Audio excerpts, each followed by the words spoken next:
નમસ્કાર દર્શક મિત્રો, એક ખૂબ જ અગત્યની વાત.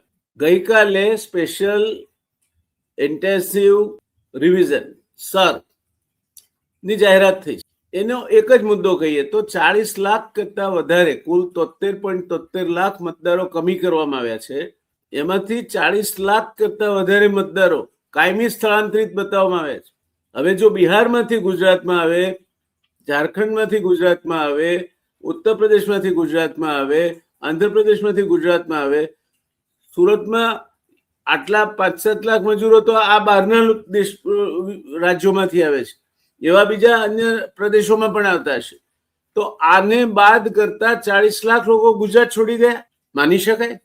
અને બીજી બાજુ આપણે કહીએ છીએ દેશનું સૌથી સમૃદ્ધ ગુજરાત છે. ગુજરાતને છોડીને જો 40 લાખ જેટલા લોકો જતા રહેવું પડ્યું હોય તો વખાનામાં જ ગયા હોય ને, નહીં તો કોઈને કોઈ શોખ થતો નથી પોતાના બાપ દાદાનું વતન છોડીને જતા રહેવાનું.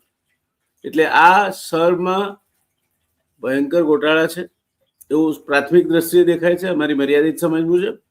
અને એની રસપ્રદ ચર્ચા રાજકીય વિશ્લેષક શ્રી મહેશભાઈ પંડ્યા સાથે આજે રાત્રે 9 વાગે અચૂક રિયલ ડિબેટ પર જુઓ.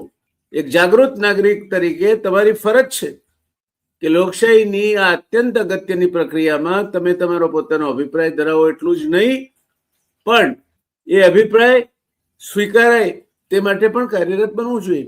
તો મળીએ આપણે રાત્રે 9 વાગે રિયલ ડિબેટ પર મહેશભાઈ પંડ્યા સાથે સ્પેશિયલ ઇન્ટેન્સિવ રિવિઝન સ્તરની રસપ્રદ ચર્ચામાંથી.